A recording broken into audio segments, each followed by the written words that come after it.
ये तो हमने देख लिया कि किस तरह से भारत की जो फॉरेन पॉलिसी है या स्ट्रेटजी है पूरी तरह से एक्सपोज हो गई इस पूरे मामले में। आप इजराइल के साथ खड़े हो गए और मामला यहाँ पूरा पलट गया।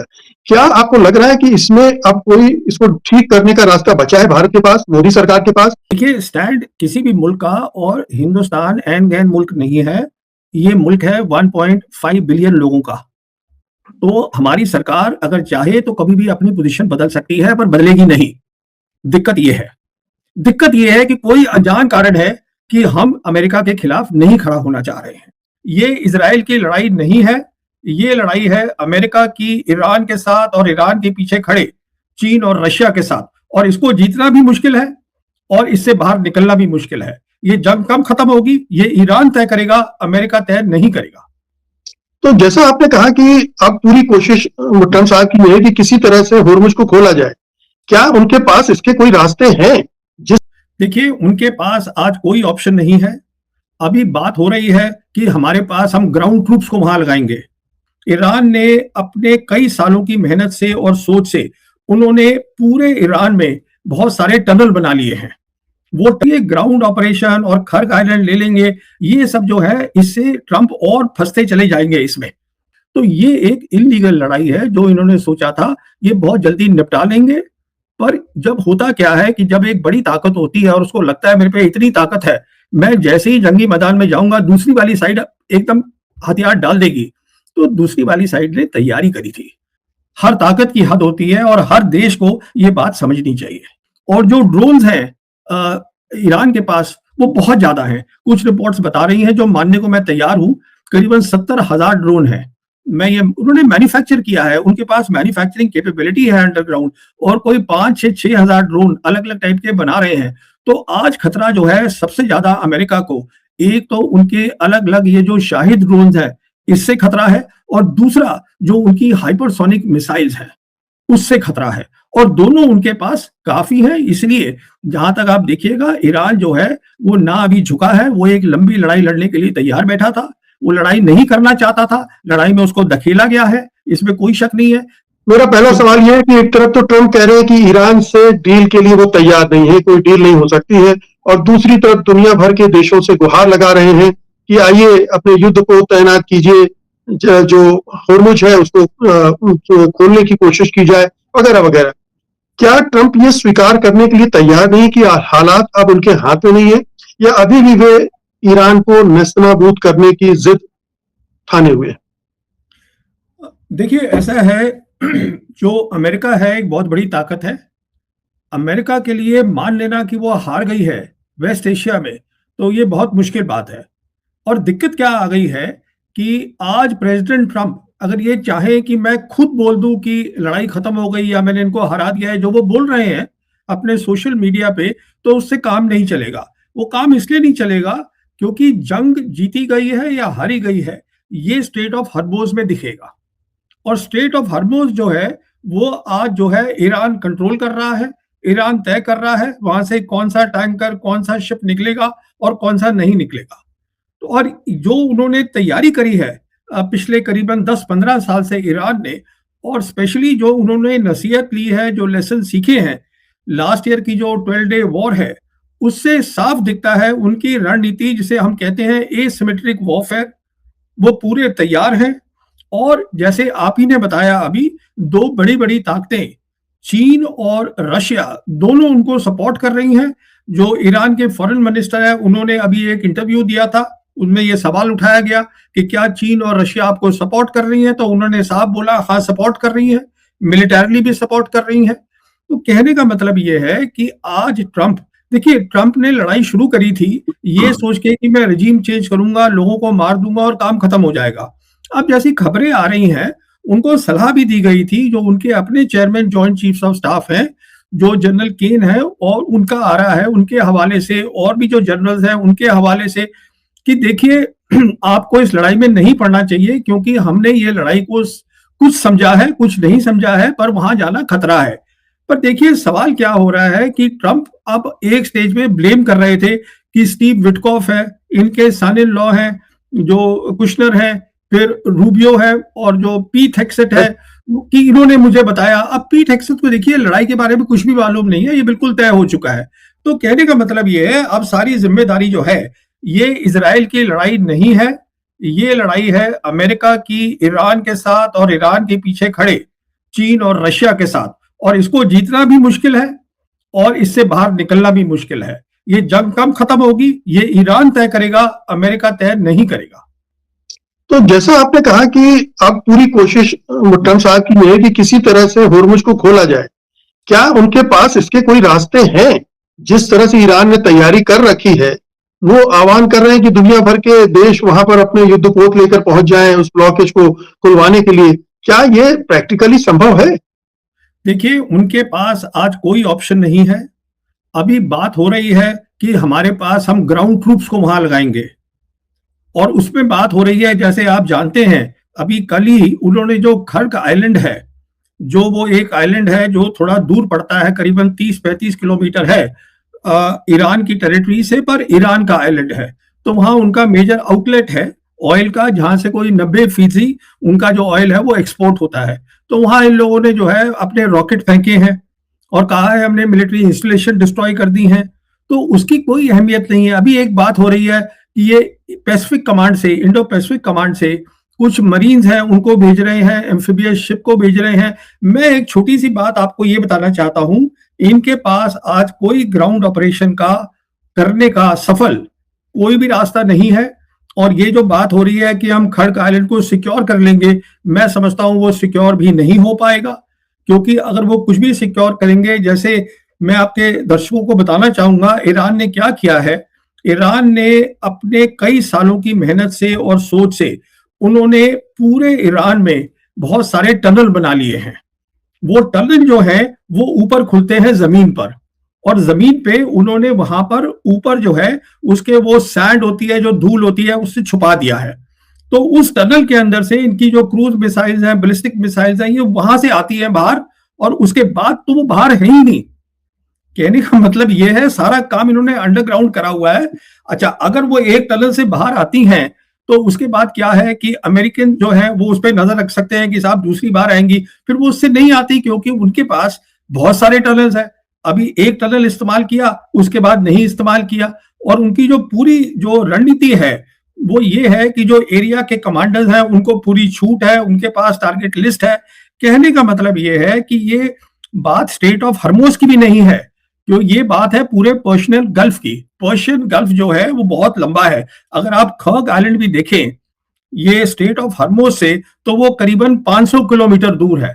उन्होंने ये पूरा का पूरा जो एरिया है पर्शियन गल्फ का, गल्फ ऑफ ओमान, वहां पे उन्होंने सारे जो है अपने टनल अंडरग्राउंड बना रखे हैं उसके साथ साथ। तो कहने का मतलब ये है ग्राउंड ऑप्शन नहीं है। और एक बात और आपको बताना चाहूंगा आपके दर्शकों को, कि ईरान के पास करीबन 1 मिलियन मतलब 10 लाख रेगुलर आर्मी है, और उसके पास करीबन 9% ज्यादा मतलब करीबन 80 लाख या इतना मिलिशिया है। अगर 10 लाख ये है तो उतना मिलिशिया है, और उन सब लोगों को ईरान के चप्पे चप्पा जो जमीन है उससे वाकफियत है, वो उनकी जमीन है। तो ये ग्राउंड ऑपरेशन और खर्क आइलैंड ले लेंगे, ये सब जो है इससे ट्रंप और फंसते चले जाएंगे इसमें। तो अब उन्होंने जो कंडीशन लगाई है ईरान की, उनको ट्रंप मान भी नहीं सकते। उसको मानने का मतलब हो गया कि जो है हम जो है इतनी बड़ी पावर जो है वो उसने हार मान ली। तो ये सारी बात जो यहाँ फंसी पड़ी है, तो मेरे ख्याल में जैसे जैसे लड़ाई बढ़ती रहेगी, जो अमेरिका है उसके पास कोई ऑप्शन नहीं है। दुनिया देख रही है रोज कि किस तरीके से वो ये जंग जीत नहीं पा रहे हैं। तो इसका बहुत सारा रीजनल इम्प्लीकेशन है, ग्लोबल इम्प्लीकेशन है, और इंडिया के लिए इम्प्लीकेशन है। तो इसमें बहुत चीजें आ गई हैं। क्या ये जो बार बार वो कह रहे हैं कि एक सिक्योरिटी अम्ब्रेला होर्मुज पे बन जाए जो बाकी देशों के साथ मिलकर, क्या ये संभव है? कितने देश ऐसे होंगे जो इसके लिए तैयार होंगे? चीन तो कतई तैयार नहीं होगा जो मेरा आकलन है, लेकिन क्या नाटो के मुल्क और क्या गल्फ के मुल्क इसमें शामिल हो सकते हैं?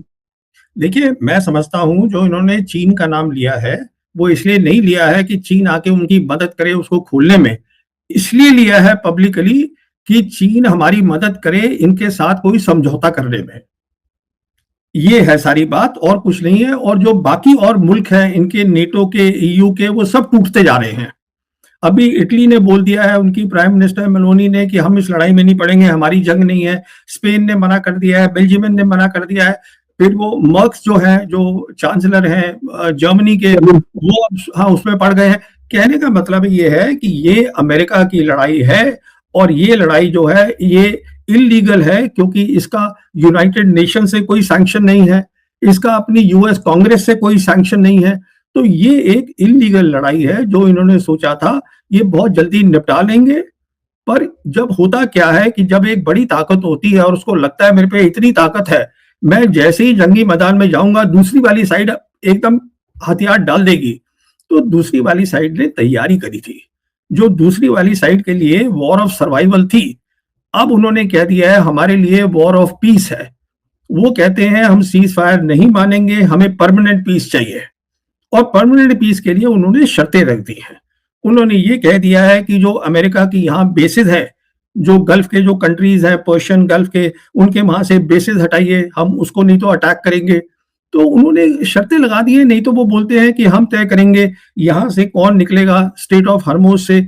अमेरिका है, अमेरिका के एलाइज हैं, इजराइल है, उनको तो हम जाने नहीं देंगे, और जिसको हम जाने देंगे वो हमें वो युआन में पैसे दे, जो पूरी ट्रेडिंग करे। तो कहने का मतलब ये है कि आज अमेरिका देख रहा है कि अमेरिका की ताकत की भी एक हद होती है, हर ताकत की हद होती है, और हर देश को ये बात समझनी चाहिए। आपसे बात करके लग रहा है मुझे कि ट्रंप के पास कोई कार्ड ही नहीं है। अब जो कुछ है अब ईरान को तय करना है, ईरान की लीडरशिप को तय करना है। क्या इतनी असहाय स्थिति में पहुंच गया ट्रंप? क्योंकि देखिए ये लड़ाई शुरू से, इसका कोई ये क्या लड़ाई किस लिए हो रही है वो भी तय नहीं था। कितनी बार तो उन्होंने बताया कि ये लड़ाई मैं रेजिम की चेंज के लिए कर रहा हूं, फिर उसको बदल के बोल दिया ये न्यूक्लियर वेपन्स के लिए है, फिर ये उनकी बैलिस्टिक मिसाइल के लिए है।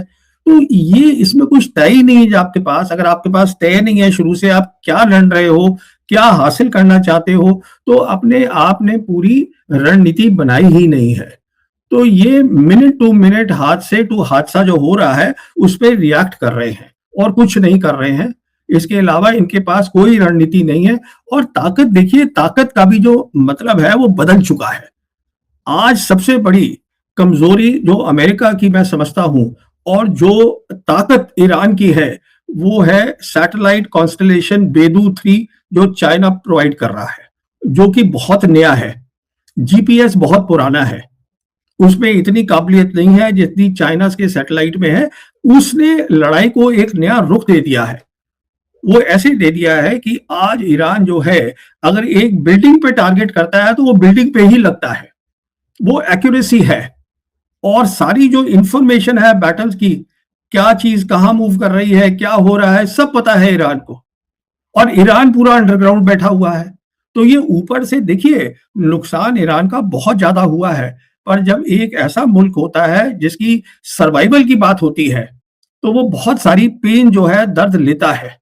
वो आज ईरान ले रहा है। ये मैंने शुरू से कहा था, ईरान जो है वो हराया नहीं जा सकता है, क्योंकि वो जो मुल्क है वो अपने सर्वाइवल के लिए लड़ रहा है, और उनमें लड़ने की क्षमता है। वो हम देख चुके हैं बार बार। वो 8 साल लड़े थे उसके साथ, इराक के साथ, तो उनमें लड़ने की क्षमता है। वो एक अलग लड़ाई थी, आज लड़ाई अलग है, पर ये लड़ेंगे। प्रवीण जी बताएं कि जो ईरान अटैक कर रहा है, जो अमेरिकन सैनिक अड्डे हैं पूरे उस रीजन में, और जिस तरह से बहरीन, कुवैत, दुबई, कतर, इन सब में उसने हमले किए और लगातार कर रहा है, इससे कितना नुकसान पहुंच रहा है? इससे मतलब एक तो सैनिक साजो सामान को कितना नुकसान पहुंच रहा है, और दूसरा अमेरिकी डोमिनेंस को कितना बड़ा चैलेंज मिल रहा है उस रीजन में? देखिए जहां तक अमेरिकन डोमिनेंस का सवाल है, वो दुनिया देख रही है, वो खत्म हो गई है। उनकी मिलिट्री बेसिस के कारण कोई 27 बेसिस हैं अमेरिका की, जो इस समय पूरी तरह नष्ट कर दी गई हैं। उनके रेडार्स नष्ट कर दिए गए हैं। उनकी जो 5th फ्लीट है, जो उनका जंगी बेड़ा होता है बहरीन में, वो जो है वहां का दफ्तर बंद हो चुका है। उनका पूरा जंगी बेड़ा जो है आज मिडिल ईस्ट की बजाय वो इंडो पैसिफिक रीजन में आ गया है, जो हमारा रीजन है, वो वहां से निकल के इधर आ गया है। तो कहने का मतलब ये है कि जो उनकी, और जहां तक ताल्लुक है, ये गल्फ कोऑपरेशन काउंसिल के जो नेशंस हैं वो भी इस बात को समझ रहे हैं कि हमारा आज सबसे बड़ा खतरा अमेरिकन बेसिस है, जो हमारी उस पर है, जमीन पर है। इससे हमें कोई सुरक्षा नहीं मिल रही है, इससे हमें खतरा हो रहा है। उनकी बात समझ में आ रही है। तो अब क्या हो रहा है, बहुत सारी रिपोर्ट्स आ रही हैं कि अब अमेरिका, जैसे ईरान बार-बार बता रहा है कि देखिए हमने जो है यूएई के सिविल इंफ्रास्ट्रक्चर पे हमने कोई अटैक नहीं किया, हम सिर्फ अमेरिकी के बेसेस हैं, उनके इंटरेस्ट हैं और उनके जो एसेट्स हैं, हम सिर्फ उस पे अटैक कर रहे हैं। पर अब ये पता चल रहा है कि वो अमेरिकन जो हैं अटैक कर रहे हैं सिविलियन एरिया से, दुबई के अंदर, यूएई के अंदर। तो इससे क्या है कि ये वो चाहते हैं कि ईरान को जो है डिस्क्रेडिट करा जाए दुनिया के सामने, ईरान की बेइज्जती हो। तो ईरान भी अपनी जो है वो पेश अपनी अपनी क्लैरिफिकेशन दे रहा है जितना वो दे सकता है। तो छोटी सी बात ये है, जैसे आप बता रहे हैं 16वां दिन है अभी जहां तक। अच्छा, फिर देखिए जहां उनकी अमेरिका की मिसाइल्स हैं, अलग अलग तरीके के इंटरसेप्टर्स हैं, उसकी साफ रिपोर्ट आ रही है, उसमें कमी हो रही है। और जो ड्रोन्स हैं ईरान के पास, वो बहुत ज्यादा हैं। कुछ रिपोर्ट्स बता रही हैं, जो मानने को मैं तैयार हूं, करीबन 70,000 ड्रोन हैं। उन्होंने मैन्युफैक्चर किया है, उनके पास मैन्युफैक्चरिंग कैपेबिलिटी है अंडरग्राउंड, और कोई 5-6 ड्रोन अलग अलग टाइप के बना रहे हैं। तो आज खतरा जो है सबसे ज्यादा अमेरिका को, एक तो उनके अलग अलग ये जो शाहिद ड्रोन है इससे खतरा है, और दूसरा जो उनकी हाइपरसोनिक मिसाइल्स हैं उससे खतरा है। और दोनों उनके पास काफी है। इसलिए जहां तक आप देखिएगा, ईरान जो है वो ना अभी झुका है, वो एक लंबी लड़ाई लड़ने के लिए तैयार बैठा था। वो लड़ाई नहीं करना चाहता था, लड़ाई में उसको धकेला गया है, इसमें कोई शक नहीं है। क्योंकि जो बातचीत चल रही थी जिनीवा में, जो ईरान के फॉरेन मिनिस्टर ने भी कहा है, वो अच्छी तरीके से चल रही थी। और जो उनका मीडिएटर था ओमान का, उसने भी कहा है अच्छी तरीके से चल रही थी। तो जिस लड़ाई में उनको धकेला गया है, अमेरिका ने ये नहीं समझा कि वो उस लड़ाई को अपनी पक्ष में लाने के काबिल है, और वही देखा जा रहा है। आपने भी शाहिद ड्रोन की बात की। ये कहा जा रहा है कि यूक्रेन के पास उसकी काट है और वो भेज रहा है इधर मिडिल ईस्ट में अपने सारे शाहिद को नष्ट करने वाले हथियार। क्या उससे ईरान को कोई फर्क पड़ेगा, या उसके पास और भी दूसरे विकल्प हैं, या शायद वो उस पैमाने पर नष्ट नहीं कर पाएगा? देखिए, आज सबसे बड़ी प्रॉब्लम यूक्रेन में ज़ेलेंस्की की है कि वो अपनी लड़ाई संभाल ले। वो आज उसको पैसे नहीं मिल रहे हैं, क्योंकि अब सारा अमेरिका का जो असला है, पैसे हैं, वो सब इधर आ गया है, क्योंकि ये अमेरिका की अपनी लड़ाई है। तो वो वर्गला रहा है, वो फुसला रहा है कि किसी तरीके से मुझे पैसे मिल जाएं कि मैं लड़ाई अपनी जारी रखूं। तो आज सबसे बड़ी बात जो यूक्रेन के लिए है, जो ज़ेलेंस्की के लिए है, वो ये है कि मैं कितने दिन अपनी लड़ाई जारी रख सकता हूं। सबसे बड़ा उनके सामने ये है। तो ये कहना, देखिए, उनके पास ड्रोन बनाने की काबिलियत है, क्योंकि उन्होंने भी जो लड़ाई चल रही है इतने साल रशिया के साथ, दोनों साइड्स ने ड्रोन में काफी काम किया है। पर ये कहना कि वो अपनी लड़ाई छोड़ के यहाँ ड्रोन दे देगा, इतने ड्रोन हैं, ऐसा कुछ नहीं है। वो ऐसा कुछ नहीं करने वाला। और इससे ईरान की जो प्रोडक्शन कैपेबिलिटी है, बनाने की जो ताकत है, उसमें कोई असर नहीं पड़ने वाला। प्रवीण जी, ये तो हमने देख लिया कि किस तरह से भारत की जो फॉरेन पॉलिसी है या स्ट्रेटजी है पूरी तरह से एक्सपोज हो गई इस पूरे मामले में। आप इजराइल के साथ खड़े हो गए और मामला यहाँ पूरा पलट गया।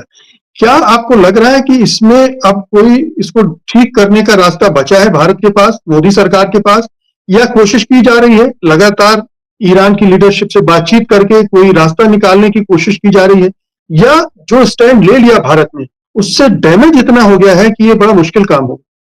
देखिए, स्टैंड किसी भी मुल्क का, और हिंदुस्तान एन गैन मुल्क नहीं है, ये मुल्क है 1.5 बिलियन लोगों का।